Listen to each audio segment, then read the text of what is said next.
You're going to remember this every day for the rest of your life.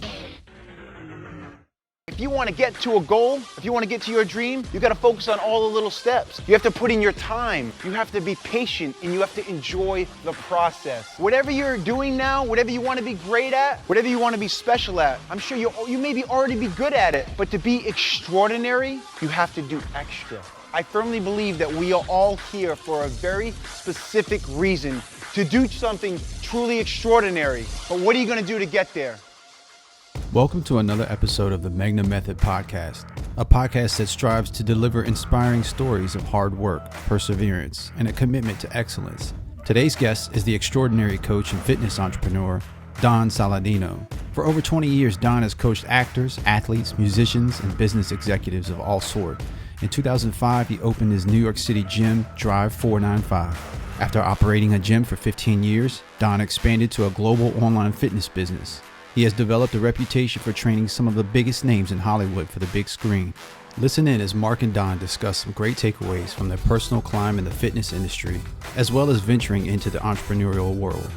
You can find the Megna Method Podcast on iTunes, Spotify, Google Play, SoundCloud, and YouTube. Be sure to like, subscribe, and leave a comment to let us know how the Megna Method Podcast has influenced you. What's up, brother? Mr. Don Saladino. How are you, sir? In the flesh. I love that. It's such an 80s like line. Like you can relate to it, right? It's like I love it's it. like in the flesh. we could talk about movies all day. I want it. Remember, obviously the situation with Joe. You don't know how many movies. Like we'll be training in the morning at Anatomy, and I look over at Joe and I'm like, "Please tell me you've seen this movie." And he's like, "Yeah, what are you talking about?" And I'm like, "Yeah, man, it breaks my heart." The other day, someone did a presentation on what was it? Programming, and there was a picture. I'm going to describe this, and you're just going to guess it. It's a picture of an Caucasian male and an African American male, and they're both wearing polo shirts. You can only see their arms, but they're both jacked, and they both give each other basically a dap. Yeah. What movie? Predator. Thanks. Predator. It's not that hard. I mean, this is like these are the normal things in life, like death, taxes. Like I feel like this should be understood by everyone. And listen, Joe, and I hope he listens to this. Great guy, good coach. Oh, good look to him. Joe's special kid. Special kid, and I'm flat out saying it. But there's specific, like when you think about an internship or a mentorship program, I almost feel like part of his trajectory is in a way incorporating these common tasks that she should have of watching movies like Trading Places, Coming to America. You know, you go on and on and on. Movies where he's probably like, "What are you talking about? Like these are Predator, Commando. Like, come on, man. Like this is." And I think interesting. I don't know about Predator, Commando. Like Predator, maybe Survival Commando. It's like get stuff done. But there's a lot of lessons. Like in Trading Places, it's a hilarious movie. But there's a lot of lessons in Trading Places. I mean, that's a powerful lesson. Powerful. Very, very powerful lesson. Well, I mean, first off, I think there's that lesson of discrimination, right? Mm-hmm. I mean, you always have that one there. And then I think you also have, you know, the lesson of, you know, the underdog, right? I mean, because in a way, Eddie Murphy came into the picture and here was a bum. And then he actually ended up being a very intelligent guy who was able to incorporate very basic principles, right? You can go on and on right now, but I couldn't agree with you anymore. It's a great way of looking at it. Oh, it's crazy. And you know, interesting in that Trading Places, not to get too lost. It's he was the reason he never could be in a position like that. He would never ever short of that wager between those two gentlemen be given an opportunity. Right. Never. Right. You know, it's so interesting. It's like, yeah, if you say that someone, this is their best role and this is what they should do and they shouldn't have an opportunity, well, then you're going to be right because they're not going to get an opportunity, you know? Yeah. So yeah, no, it really was. Really interesting. So thank you so much for being on, Don. You are a huge force in the fitness industry, but to be quite honest, I to the listeners, I don't know Don extremely well, but I've had the pleasure of being around him on a few occasions now, and everything I know of him, I will tell you that I can spot a fake from a mile away, and this guy is not. He's a class act, genuine human being. He's very sincere, cares about people, and he's in it for all the right reasons. And It's the truth, and it's a wonder why he is so successful. So it's a joy to talk to you. Thank you for cutting out time and making time to talk. I really appreciate it.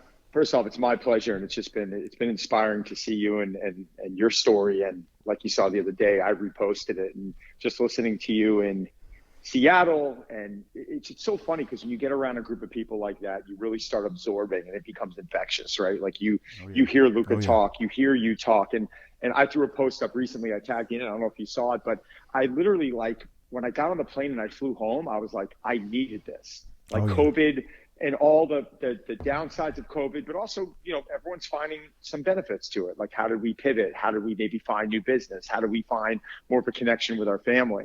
And to get back into that environment, I was like, my post was, I needed this. Like, this is part of who I am. I need to be up there around people who are like-minded, because it was so, in a good way, intoxicating to be around people like yourself and listen to you speak. Well, thank you so much. And the feeling's very mutual, but I hear what you're saying. Like, every time I walk out of one of these events, I feel like I got an adrenaline shot, and we're around people who are so seasoned and so smart. And I feel like I'm, there's so many intelligent people in the room. I certainly feel like I have so much to learn when I'm around people. But then you have a whole crew of young trainers, people who are aspiring to create their own businesses and do other things in their life involved in fitness and wellness.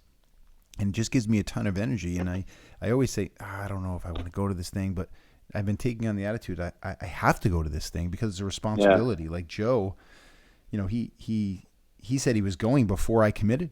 And he said, hey, I heard you might speak at this thing. And I said, you're going? He said, of course. That's how I learned about anatomy. And I was like, oh, my goodness, it has tentacles like that. And it has arms, and it reaches people, and it provides great value in people's lives. It gives them just some great takeaways to work on that it might take you an additional 5, 10, 15 years to learn those things if you don't get around people like yourself.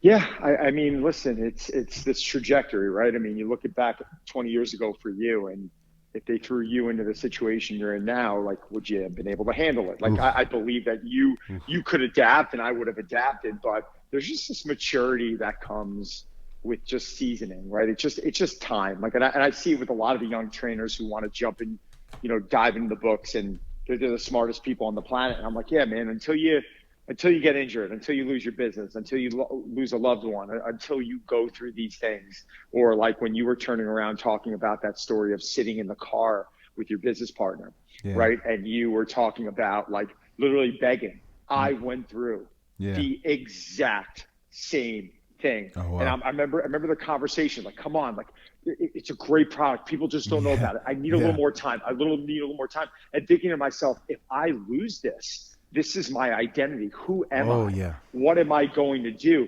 And then the inspiring thing for me was I spoke to people like Calvin Klein. I spoke to Joel Horowitz, the founder of Tommy Hilfiger. Every single one of them, every successful person that I sat with almost had the exact same story that you gave. Really? And yeah, but it's part of it. Like, do you work, like being in the situation you are now? Like, I know you're not sitting there with your hands behind your head, because that's not your personality, and that's why you're great.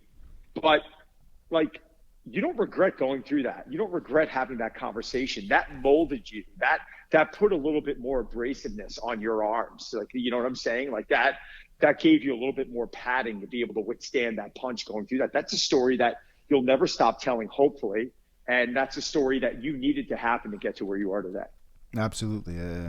You hit the nail on the head. And I'll tell you, when I'm sitting in that car, my business partner, Chris, I remember, everyone says, you got to push through it and make it happen. Like that's all fun and that sounds great, but that's kind of BS, because when you're feeling it and you're in that moment and feel like the stress is so overwhelming and it's just crushing your soul. Like, I actually understand why people say, it's not for me. I really do. And I respect them, by the way. Yep. But it wasn't the path that we chose, because we both had to find a way to make it happen. And it was interesting. I remember burning about $100K a month for about a year, and like, it was just bleeding. And then we're like borrowing from Peter to pay Paul, and we had a good plan in place. And then we're kind of pulling ourselves out of the hole. And every month we saw ourselves recovering. And I said $100 grand a month on average. But it was, that was a difficult thing to go through. But again, something that I'm glad I went through. And it was interesting for me to be able to pivot my way, because I never thought it was going to happen. I always thought that me leaving my clubs was going to be this devastating process. But I think for me, it just needed to be more about how am I being stimulated? How am I going to build a business? How am I going to change lives? And I realized that I was able to do that at a much faster, at a much more powerful scale, not having the brick and mortars. Will I ever be back in the brick and mortars? I don't know. I really don't. But right now I'm doing what I want to be doing. So I'm very happy. Awesome. So Don, take us through, you started out, you went to Sacred Heart, correct? Yep. You Sacred Heart, you played baseball. You had a wonderful experience there. And then let's talk about your start in fitness, because what I would like to do is gear this towards young people who are starting off as trainers, fitness professionals, and you're going to create a pathway for them and just give them so many powerful takeaways, because you did that for me in Seattle. Thank you. Let's talk about the beginning of your journey. Yeah. So, just really quick, going back to Sacred Heart University, playing college baseball. I had a great 4 years there. My coach was a guy by the name of Nick Giaquinto. He won a Super Bowl with, I think it was Riggins was on what? Riggins was on the Skins? Yeah, the Skins. Yeah, so he won a Super Bowl Washington with Riggins. Football Club. Yeah, exactly. Sorry, I can't say that, right? Exactly.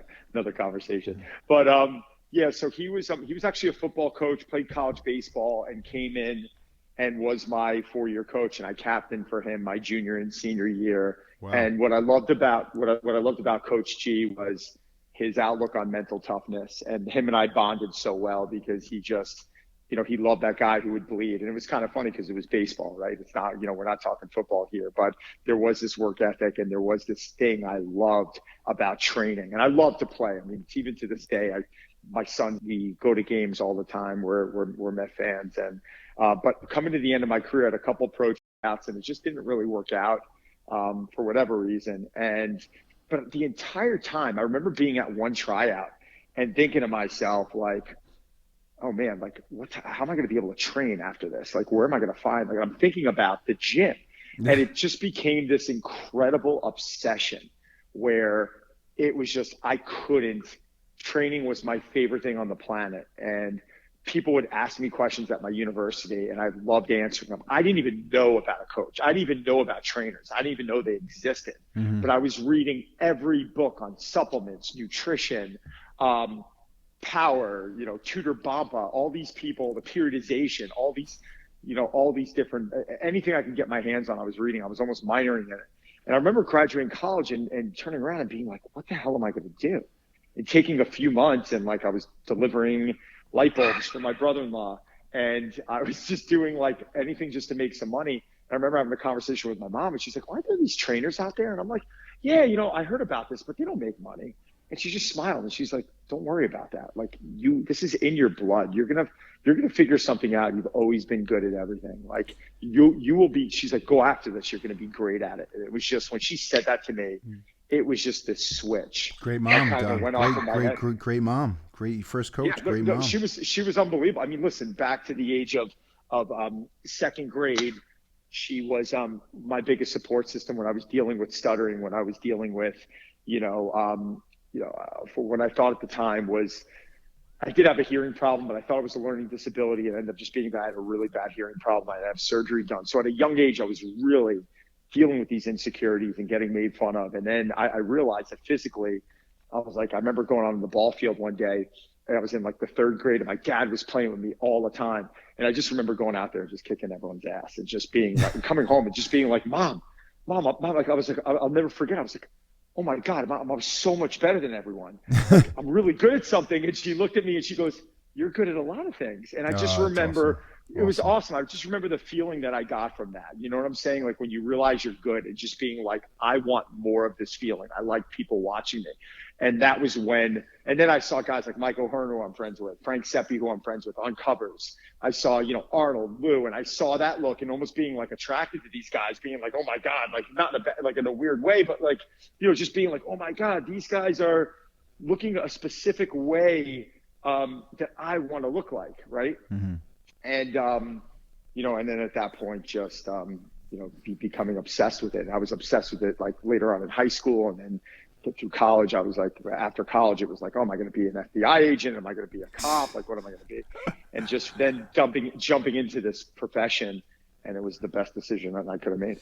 Yeah, I'm laughing because I did I did my whole FBI thing, and I went to Boston in the summer, and I spent time up there. It was it's a very similar trajectory. You're trying to find yourself and figure out what's best for you, what's the best course, what do I want to do. That can be a very interesting road to figure out. You don't have all the answers when you're, when you're in high school, your senior year, or when you graduate from college. Some people, not a lot of people have it all figured out. Or they think they should have it figured out when they have an idea, but they don't, have all the answers. So it's very interesting. So then you decided to get into fitness. So you got into it, and so where did you start specifically? When I worked at Equinox for 1 year back in 1999, I remember driving all over the city. I threw on a suit. I had my resume in my hand. I had everything typed out. There was no iPhones. There was no map. There was no Google Maps. I mean, it was literally like, all right, uptown's this way, east, west. And I was pulling off at New York sports clubs. I was pulling off at Equinoxes. I pulled off at the Sports Club LA, the first one they had at 67th Street on the west side. And I got hired at a place called La Palestra owned by Pat Menachia. And I chose Equinox because I thought they had a really good, at the time, they had their EFTI, their Equinox Fitness Training Institute. I remember meeting the PT manager who I really hit it off with. And I felt like this was a great spot for me to be able to train a lot of people, to become immersed in this. And it was the city, which I thought was fun. I didn't even think about trying to get a job on the island. I was like, I'm going to Manhattan. This is happening. And that was it. And then I stayed there for about a year, and I left. And then I started my own one-on-one business. Okay. And started going home to home, training about 40 to 60 1-hour sessions a week. And I was making good money as a young kid, but I wanted more. And then I went in for my first raise with my brother because he was a professional golfer at the time. We went out to the Titleist Performance Institute, and we saw what Greg Rose was operating out there with golf and golf fitness. And I was helping him out with his golf fitness. So we went out there, we went through all the training, and then we did a raise, and then we literally had our first club open in about 2005, 2006. And that's kind of when the entrepreneurial juices started flowing for me, and then everything else is history. Awesome. Do you remember any specific takeaways? You start off in a corporate wellness facility. Do you remember things that, because, we're certainly, we have a team, we have an organization, we're working on our 5th location now, and we have body architects who do a great job. Our team is really special, made up a bunch of great people who work extremely hard, but it's not easy. It's certainly not easy. And there's a lot of things that you have to go, man, it's actually hard to work and have a work life and get along, and the psychology of it. Do you remember things that you may have struggled with early on? I know you're a great trainer and you probably killed it with programming and training clients, but just wrapping your head around it's I hate the 100%. word grind, but please. Yeah, absolutely. Yeah, no, 100%. I mean, there were so many lessons. There were good lessons and there were bad lessons. I mean, backing up to Equinox, I remember a bad lesson that I almost don't want to say, but I heard it and I was really turned off. And in a way, it was a big eye opener for me. When I was 6 months into working there, they got bought out. The Errico family got bought out, and they brought, it's like, Mark, like a new GM comes into a football organization and they're like cleaning house. Like it's no one's staying. Right. And I remember the GM coming in. It was a terrible message, but she looked at everyone in a room of 45 coaches, and her first words out of her mouth are, "You're all expendable." And we were just like, oh my God, like a terrible message to lay across. But what she was basically saying is like, you're all going to be done unless you're listening to what I'm listening to. And it was a terrible way for her to be. No, it was a terrible way for her to say it. But in a way, I look back on it and I was like, we were. Yeah. Like we really were, because there were people in there who were working on PhDs. Mm-hmm. There were ex-NFL players who were becoming coaches. It was a very vibrant community. Everyone was alive, and it was a good community. But what she was basically saying in a very terrible way was, don't mess with us. Like this is you're all expendable. And then I realized later on what she should have said and how she should have said it, but she was in a way right. So it was a terrible message. I need to go on record for any young person listening to that. I don't want you to freak out, but whoa, how would you have said it? I want to hear that, because I'm sure you could wrap your head around a better delivery, right? So yeah, I think I probably would have walked in the room and say, listen, I know a lot of you are freaked out about your jobs, and I completely understand. We are a new organization. We are new. we're in a way starting a new organization, and we're going to really be assessing everything, and we'd like to hear your concerns and your comments, but we have to make some real decisions over the next few weeks. And I would have been very upfront, and I would have been very honest, and I would have kept it very positive. But our door is open for any of you who want to have a conversation. I would have left it at that. If there's a way to deliver something, I mean, I think that might have been the way to have it if they were going to shake things up a little bit, because everyone was so panicked about their jobs. Maybe you just go in there and maybe you just say, guys, everyone relax. It's going to be okay. Like, we got to learn the lay of the land now and not freak people out. So you're not necessarily ruffling feathers. So people aren't walking around whispering all panicked, because, I bought an existing club once and I saw what happened. Like, I went into the existing club and I actually kept 2 coaches on. Mm-hmm. Because I thought they were going to be a good buffer for me. And they were for a while. They really were. But it ended up in time, they ended up being unhappy. But there I learned why organizations end up laying off people when they get bought out. Like, I understand it's very difficult to come in and to have influence over people who might have been there way longer than you have. It takes a special person to be able to adapt like that. But listen, what you're doing at Anatomy, like I was walking through a few of the clubs, the South Beach one, right. The new one in it's not Key Biscayne. It's you've been in Midtown, the Grove. You went to the Grove as well, I think. I went to Coconut Grove. Yeah, I went to the Grove, which is stunning, by the way.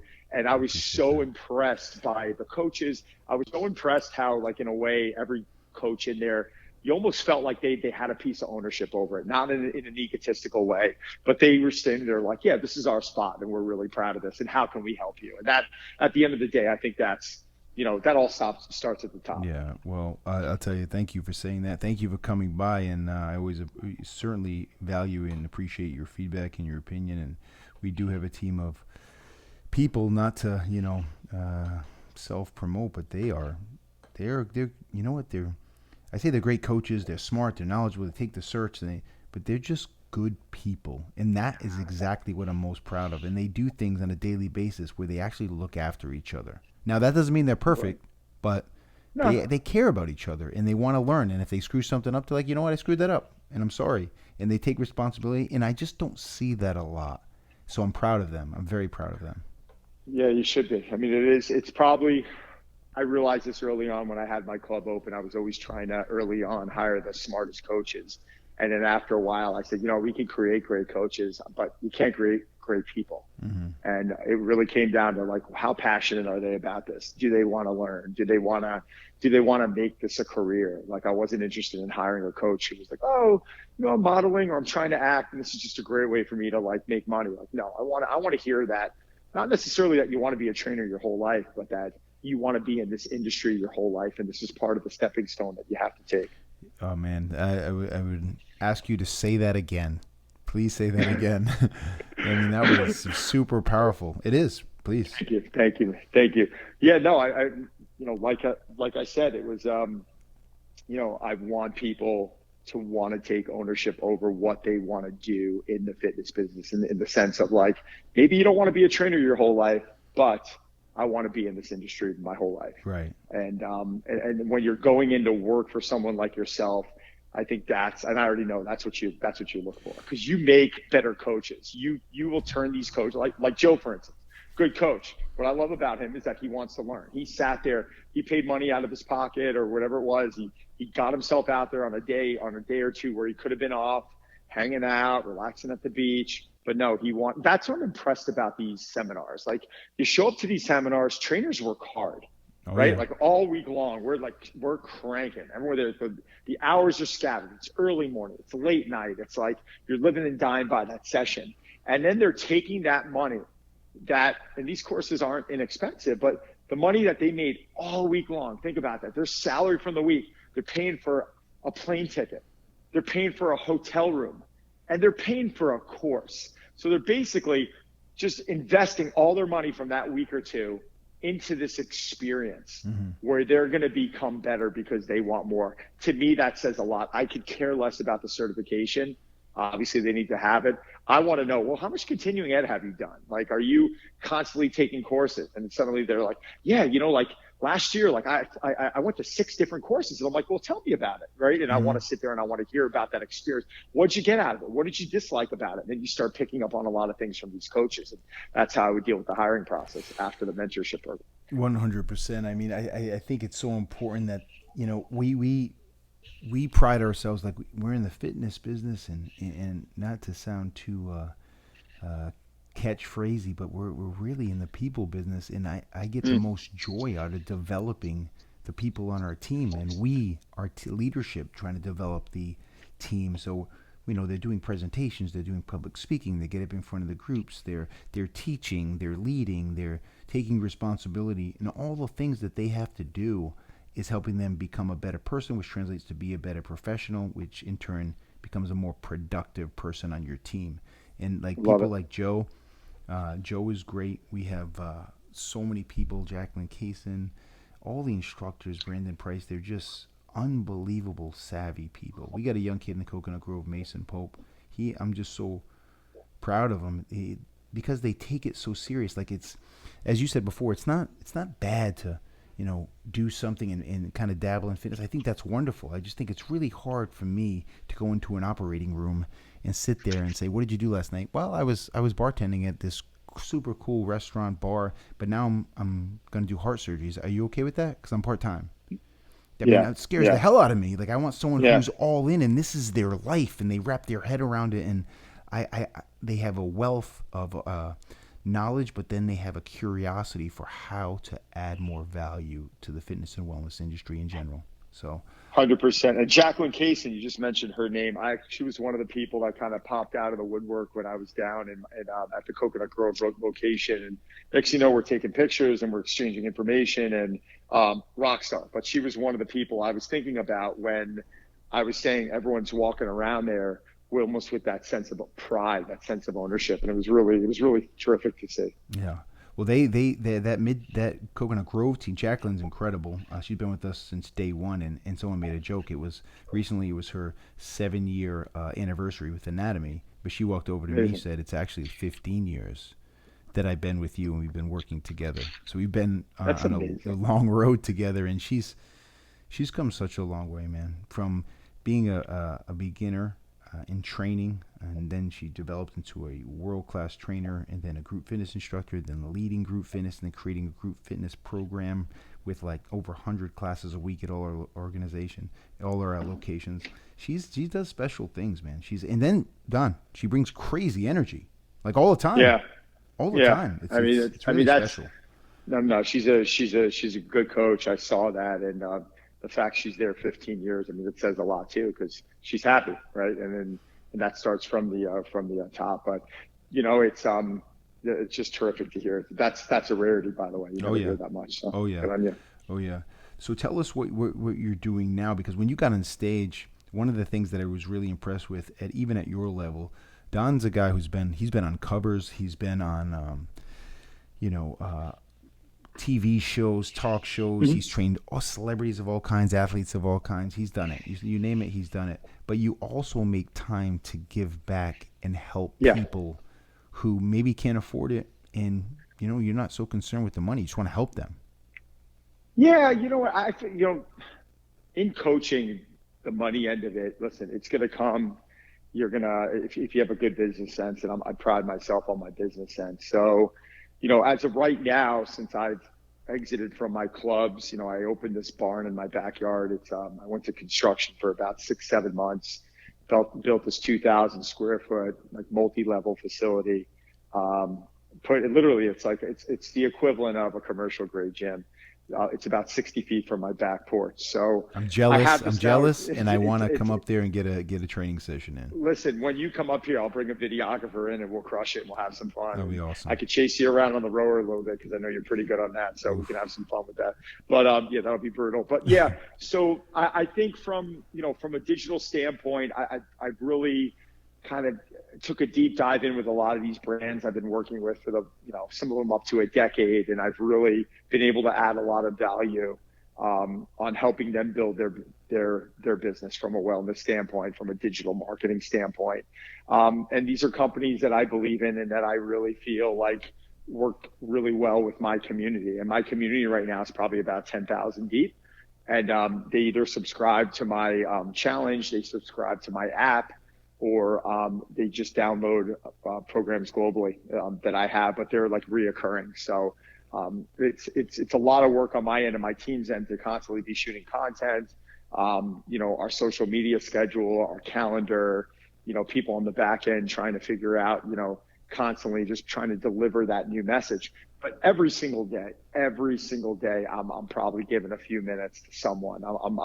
I'm there just trying to, like that Laura Summer story that I gave, where we were emailing today. That was a great story, but like she's at, and I'm allowed to talk about this, but she's at a big crossroad because she has to go in for these surgeries now. For a lot of people who don't know, this is a woman who weighed 872 pounds when she reached out to me about 6 years ago, and she's now at about 360 pounds, but she's probably carrying 50 plus pounds of skin around.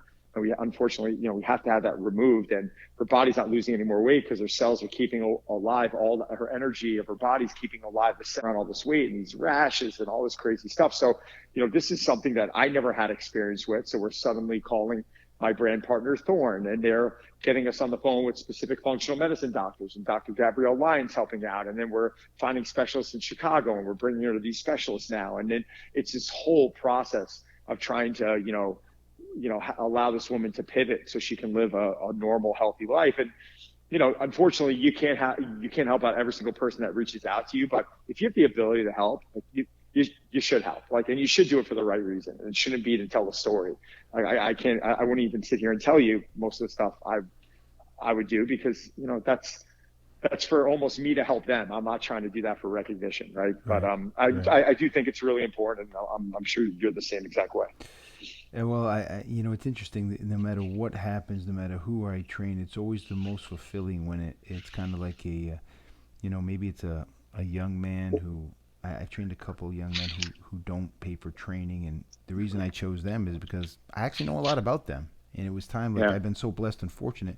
I can't, we talk about there are no self-made men. I always say there really aren't any self-made men. Like it's say self-made. I know a guy who has his license plate says self-made. There's no such thing. I've received so much help. I wouldn't be where I am if it wasn't for people going out of their way to help me, and I recognize that every day. And I want people to know that it's most fulfilling when I'm helping someone that I'm getting nothing in return. That's when it feels really good for me. I mean, I love my work. I think it's I do a good job. I think that it's important to me to have a price tag, but at the end of the day, I love working with young kids because you see this fire in their eyes, and they eat it up, and they're growing right in front of you. I love it. Yeah, totally agree. There's something fulfilling about that when you see someone's really there, for the reasons of just like trying to better themselves, and they're just so appreciative of your time. And I love helping out people. I just, when you see they truly appreciate it, it just means that much more. So I couldn't agree with you anymore. So now you're, I remember you told the story on stage. You were talking about when COVID hit, you started doing classes and you started putting up content, and you told me that you lost a ton of weight because you were shooting classes by yourself all day. How many classes were you doing a day? It was like 10, 12, 15? No. It was, I was doing probably 3 to 5 lives a day. Oh. But it was just me, and plus me, like I have to lift, so I'm lifting on top. It was way too much, but I was, it was an opportunity to help, right? And it was also an opportunity to see, what are we doing with our business here? How's this looking? And I remember collecting 150,000 emails that month because I literally we were just in everyone's face. Men's Health reached out. They're like, would you give us a day? I'm like, no, I'll give you a whole month. Like, I'll give you a month of programs for free with video. Right. And we were fortunately able to really, I think, supply people with a need, but then afterwards capitalize on that. And we're continuing to supply people with a need. So we're about to start our 25th challenge right now. And our challenge community is about 4,000 deep. And that's kind of where I do my daily coaching, because I'm on there with Facebook videos and I'm answering questions and I'm giving examples, and I'm doing 2-hour Zoom calls Wednesday night. So as much as I love the business element of everything, there's still a part of me that loves this scalable coaching format that's not taking up my whole day of 10 to 12 hours like it used to. It might take up an hour or two a day, and 5 days a week. But for me, that's fine. And it's a really great way to be able to supply people with something that I believe is more of a necessity now rather than a luxury. Mm-hmm. Mm-hmm. And where you've done so much, you have such a long list of accomplishments, Don. Where are you going to go from here? Like the next 2, 3, 5 years? What's your plan? Because you're shooting out great content. You're a very well-known name in the industry. People think the world of you. I know I certainly do. What's your next plan? What are you going to do, Don, from here? You know, right now it's a fun time because the formula is that, you know, we got our foot on the gas, and we just got to keep putting our foot on the gas, and we just got to keep reaching out to more people. We've got a few brands right now that are doing exceptionally well.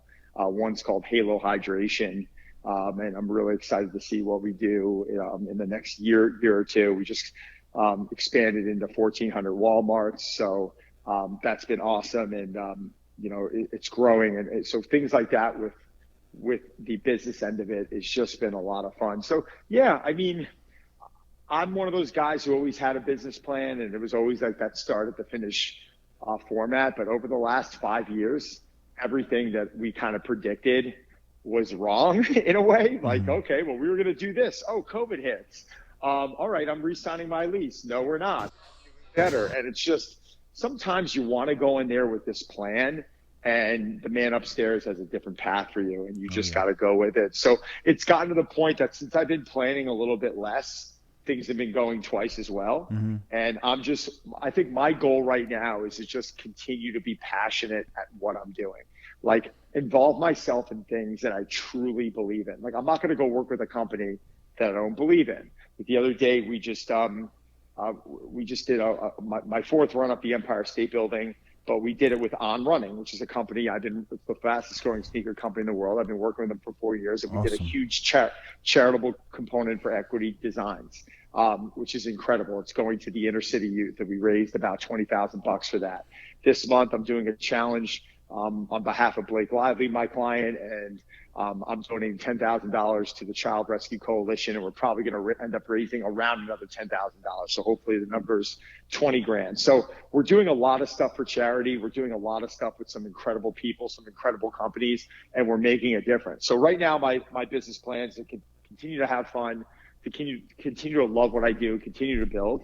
And I'm sure along the way, there's going to be some new opportunities, and, you know, not be so rigid and be very, you know, adaptable. Mm-hmm. Mm-hmm. Like, can we talk a second about the Empire State Building run up? Because I actually did that with one of my business partners, and we ran up that thing. And I don't think people understand how challenging it is. Can we start there?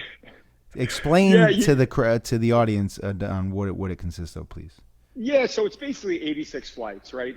And I've done it I did it 4 different times. This was definitely the best experience because I ran it for the first time at night. And that was amazing. But I've come out on the observation deck. It's been pouring rain. It's been a blizzard. You know, it's just always, every time has been like some sort of a different condition. But you basically, a gun goes off, and you are literally running into this narrow staircase where, you know, if you're coming out of the gate too hard, you're done. Like that. I mean, the first year I did it, I remember literally coming out sprinting and hitting the staircase, and by like the second or third flight, I'm like, oh my God. I kept going, but I'm like, I'm going to die. Like, my legs were done. You learn. Awful. And tell them about the doorway. What's unique about the doorway that you enter? Oh, it's narrow.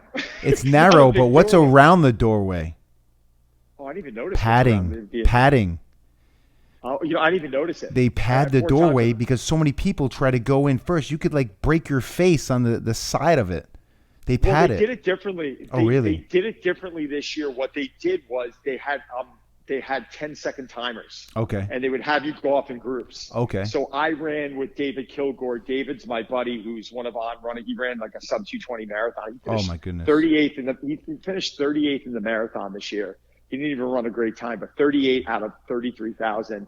I mean, David ran from LA to Las Vegas 4 days at 360 Oh, my miles and goodness. 120 degrees. He's an interesting person you should talk to, and he's a great human being. But David's run the Leadville 100. He finished 8th out of 1,000 professional runners. He's a beast.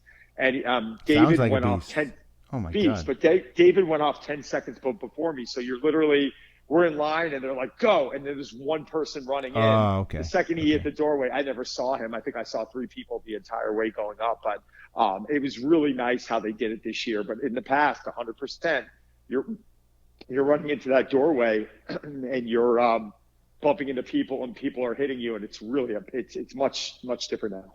Oh my goodness, it's brutal. And I remember talking with my business partner. I said, there's a water station. I don't know if it's on the 10th floor or the 20th floor, and I want everyone to know. Please correct me if I'm wrong or you feel differently. There's like 1 or 2 guys that actually run up this. You're not running up this. You're not. Am I wrong? You're like, what I do is I power stride. So I skipped every step. So like I would go every other step, but you're using your arms. I'll actually put a video up on my Instagram of me running up it, because I ran with a camera. And you're not running, but you're like power walking. Yes. Like, okay. I like to say, like, on a step mill, if you were to get on a step mill, it's probably, if you're using your arms, it's probably like a level 16, 17, where Right. you're still like, that's probably the level that I was going at the entire time. I mean, ran it decent. I think this year I ran it in like 16 minutes. So, but I've run sub 15, but it's tough. And I've never once I'd like to maybe train for it one year, because you're just so unprepared going in every year. I don't care what type of shape you're in. It's just different. Oh my God. And I realized quickly, the guy that won, he was about 6'3", 145, 150 pounds. His occupation is he's a professional stair runner. Stair climber. That's his occupation, and he flies all over the world to China, Japan, and goes in the tallest buildings and runs up the stairs. And I was thinking, no kidding, that's why he won. I was laughing this year because some kid from Malaysia pops up at me, because I'm there with Sebastian Stan and we're doing this whole press junket. And this kid comes up to me, he goes, hi. He's like, how are you? I'm like, good. And he's like, all like alive. And he's probably 5'5", 5'6". And he goes, what time do you think you're going to do it in? And I'm like, I don't know. I have no idea this year. And I don't know if we're running in a group or we're not running in a group. And I go, what about you? And he goes, I'm going to try and break the world record. And we all looked at him and we just started laughing. We're like, this kid's nuts. And then right after the race, as we're walking down, we're all sweating. We're all walking in the back room to take pictures. The kid's walking with like a big trophy in his hand. I'm like, how'd you do it? He holds it up and he goes, I won. Oh my goodness, that's He's amazing. like, I won. And we all went nuts because we were like, this kid's crazy. And then we're like, we need a picture with you. And then we're taking pictures with him. Wait, did you break the world record? He goes, no, I missed it. I'm upset. But he had like a heavy accent and he was so cool. And he was just so like, even after the race, he was all juiced up. So it was a lot of fun. That is awesome. That is awesome. So Don, I have a couple questions for you. So sure. The first one is, talk to me about the most powerful learning experience. I know you've had, hundreds, but if there's one powerful learning experience you can talk to the up and comers about, what would that be? Maybe your perception changed and something you experienced that was like such a powerful factor and changed your trajectory or strongly influenced your path. I used to walk in the gyms when I was younger, and I'd be like that coach in the back of my head looking at other coaches training and being like, why the hell are they doing that? Right. And it was really interesting because I had a client, a very well-known name, probably one of the most well-known names in the world. Like everyone has recognized this name if I said it.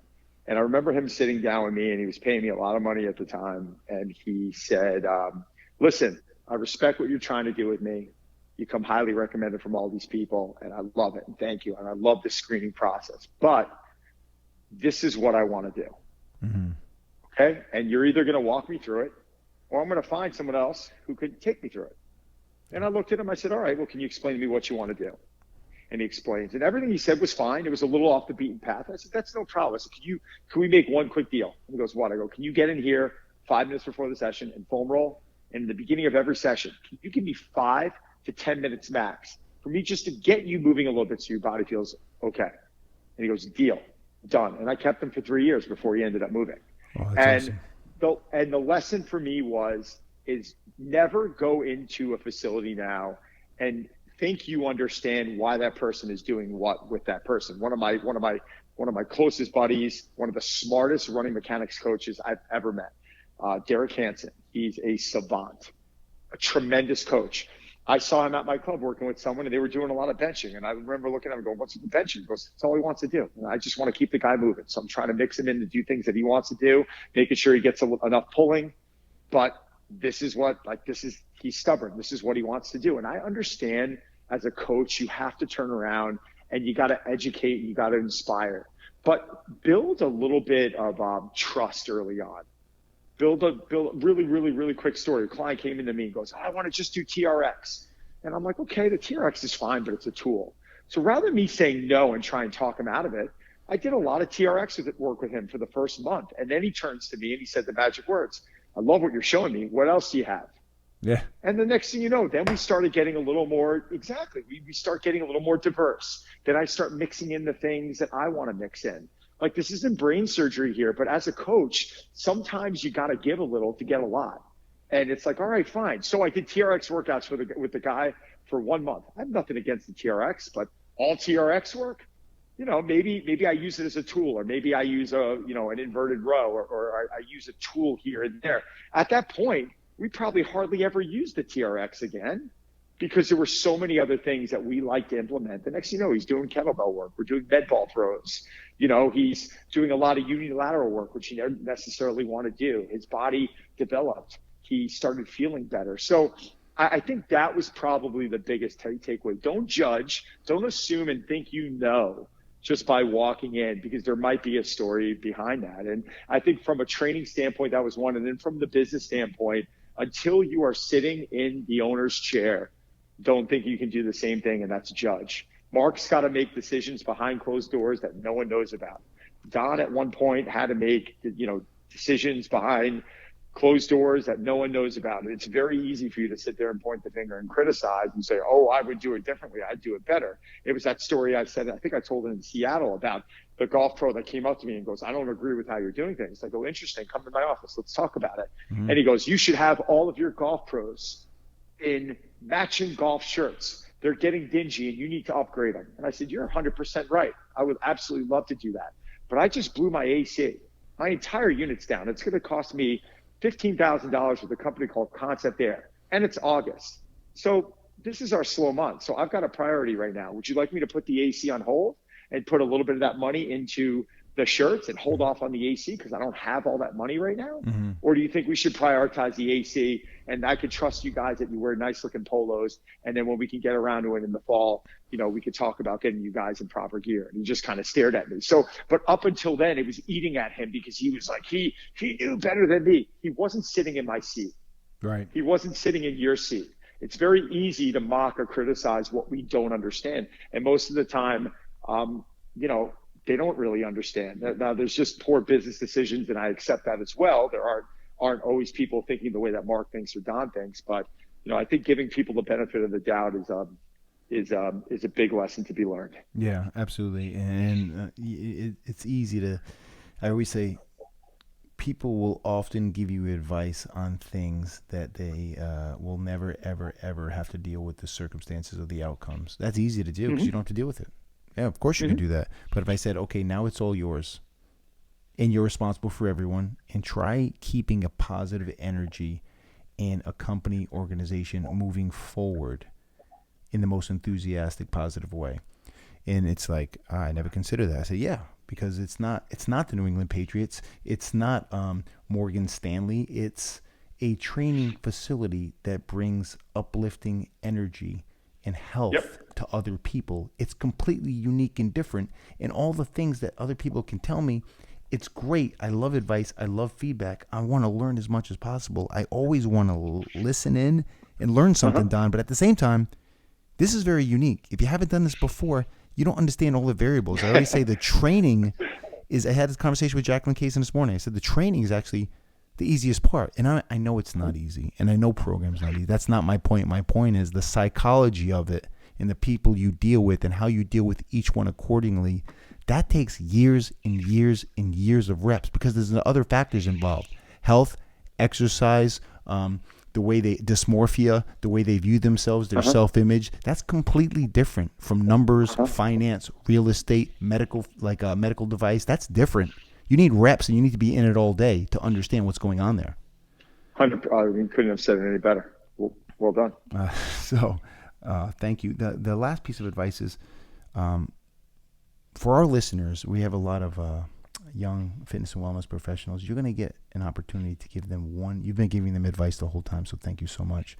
But one takeaway that is really going to help them, that you could probably give yourself 15, 20 years ago when you started, what would you have needed the most to understand, comprehend, or take away? Yeah, it's funny, and it's the same piece of information someone gave me when I opened my club in 2005, and when I heard it, I kind of rolled my eyes in the back of my head.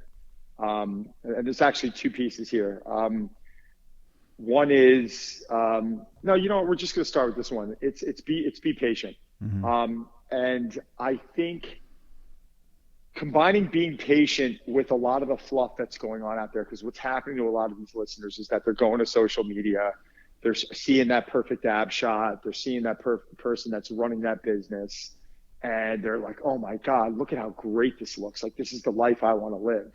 And listen, it's social media. Like we try, what I try and do is teach and inspire. I'm not trying to give this false perception that everything is always perfect.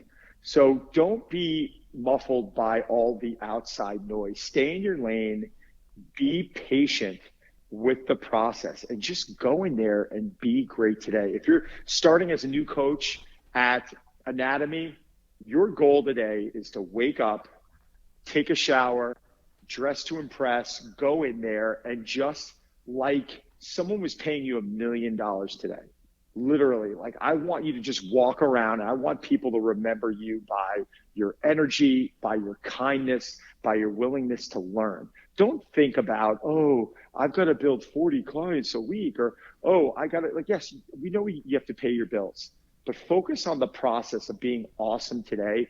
Do that story I keep talking about with Mark, picking up that piece of trash. Pick up that piece of trash when no one's watching, because you don't know who's watching. It ends up being one of Mark's business partners now at a club that Mark didn't even own. That to me is a story, and that's impressive. So, you know what, just to everyone, I know there's several messages there. Be patient, and then go in and just take ownership over today. Go home at night, have a nice meal, take a shower, be with your loved ones, be by yourself. It doesn't matter, but look at yourself in the mirror and have a level of pride for what it is you did today. And then guess what? Tomorrow, hit repeat and do that again, and you'll be just fine. Man, it sounds so simple, but as we both know, it's not. You know, to have like those negative voices and negative demons come in, and that's like every field. That's not just training. That's everyone, and that's how we grow and adapt to our environment. Don, I can't thank you enough for coming on and giving me your time. I know you're such a busy guy, but the reason you came on is because you're a caring guy and you want to influence people in the most positive way. So it means a lot. Thank you so much, and thank you. I wish you the best of luck. I know everyone needs luck, but you're such a driven person, and I know you're going to continue to impact the world in the most positive way. So thank you very much, my friend. Thank you. And back at you. And just one last thing, Mark, you are someone that I've been watching for years, and I know we haven't been close, but it's we are friends, and I'm always here if you need anything. But keep doing what you're doing. It's inspiring. It's impressive. I've learned a ton from you. So it's fantastic. And anyone ever has a question, they could DM me on the topic. But Mark, thanks again for your time. Oh, thank you. Let's cover that. You're welcome, Don. Thank you for your kind words. But give them your handles and how they can reach you. Just simple. Yeah, Don Saladino on Instagram or donsaladino.com. If you DM me on Instagram, give me a few days. I normally like going through it. I make sure I answer questions. But for the young coaches out there with questions, I like to try and answer as much as possible. Sometimes I can't always get to it. But if you keep hounding me enough, I will respond. It's like that story that I told you in Seattle about that coach that wanted a job and reached out to me for 6 straight months via email. And he was so persistent. By that 6th email, I'm going to close on this. By that 6th email, I started laughing. I said, this guy is unbelievable. 6 straight months. hit me up in an email. I told him a million times, I do not have a job for him. Finally, by the sixth time, I was like, listen, man, come on in. I could give you some work, but it's going to be really hard. It's very competitive. I don't have a lot of people to give you right now because it's the time of year. He goes, I don't care. I want to come in. I want to learn. And 2 years later, he's my head coach. So I hope people can take that story and run with it. I love that. I love that. Thank you. Thank you, Don. Have an amazing, amazing day. And I appreciate your time, my friend. Thank you. You too, brother. Keep in touch. Likewise.